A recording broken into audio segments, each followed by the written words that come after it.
Man, I think most white people and black people are great people. I really believe that in my heart.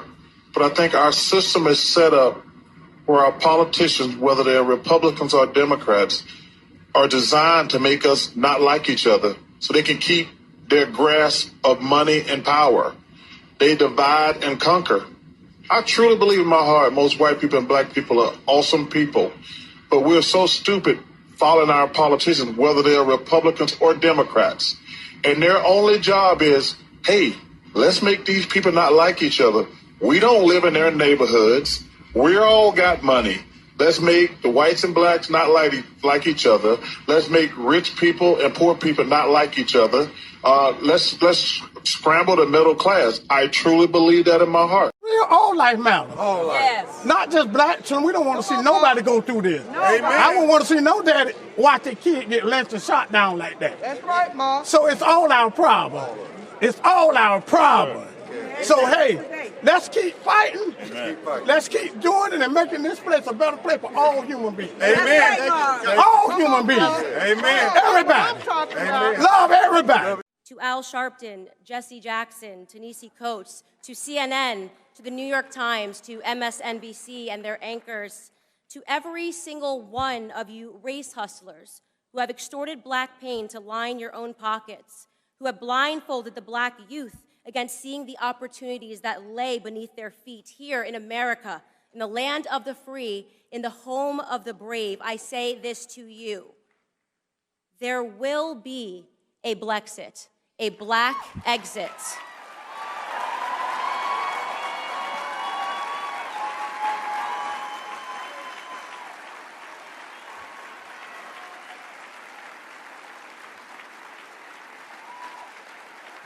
I want to be clear here that my purpose in sharing all of that is not to issue some sweeping condemnation of Native American Indians, nor is it to offer up a vindication for the murderous actions of the early colonists. My purpose here is to simply tell the truth about the history of all men of days past.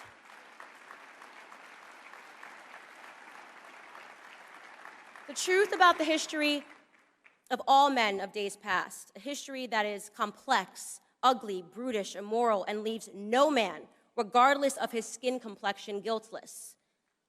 But the left wants us to believe otherwise.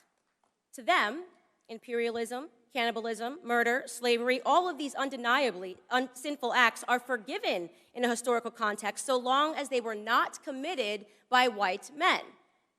So they can forget the murderous Persian Empire. They can forget the cannibalism of indigenous tribes.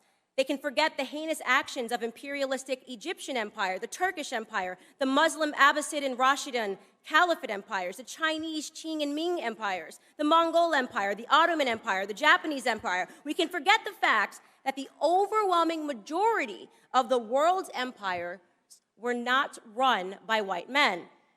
They also, by the way, choose to forget the fact that the first to abolish the practice of slavery was Great Britain.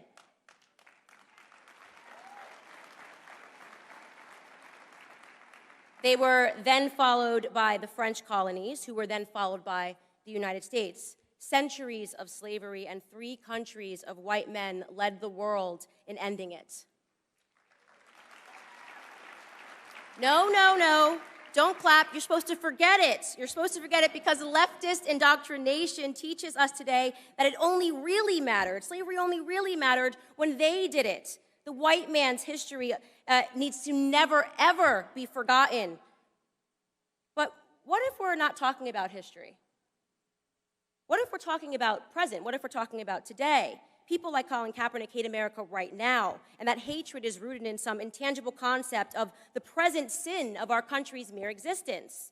Surely, that must be the reason why, on the 4th of July, Colin also tweeted, "How can we truly celebrate independence on a day that intentionally robbed our ancestors of theirs? To find my independence, I went home," end quote. He was referring to Africa. Colin took a trip to Ghana because, in his own words, he wanted to see what his people saw before they were forcefully taken away. And I really want to pause and drive this point home, so let me restate it. In lieu of celebrating his independence in America, Colin got on a plane and went to Africa, a continent upon which he found better grounds for celebration, which is interesting. It's interesting because currently, today in Africa, there are close to 700,000 slaves, and this is going to shock the heck out of the too woke to see what's in front of them crowd, but they are not being enslaved by white people. They are being enslaved by other Africans. Child soldiers, human trafficking, forced labor all exist within the same sub-Saharan region that the transatlantic slave trade took place. African bodies are being sold today like they were being sold then, and they are not being purchased by any country of predominantly white men. It's a wonder that Colin never mentioned that in Ghana today, his beloved country of emotional reprieve from the horror of America, 20,000 children live in slavery to support the fishing industry along Lake Volta. In fact, it was leftist network CNN that covered the story last year when a boy was rescued from slavery and had explained to them that while in captivity, he was made to work tirelessly, and that if the famished children were caught trying to eat the fish, they were beaten so senselessly that they wished that they had never been born. Why didn't Colin mention any of this? Why haven't any of the alleged courageous leaders on Black issues of oppression mentioned any of this? I know, because they aren't leaders at all. They're all extortionists.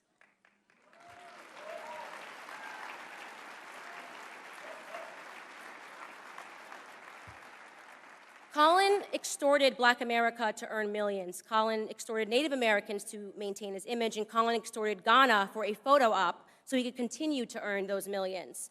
But Colin wasn't the first, he isn't the only, and he certainly won't be the last.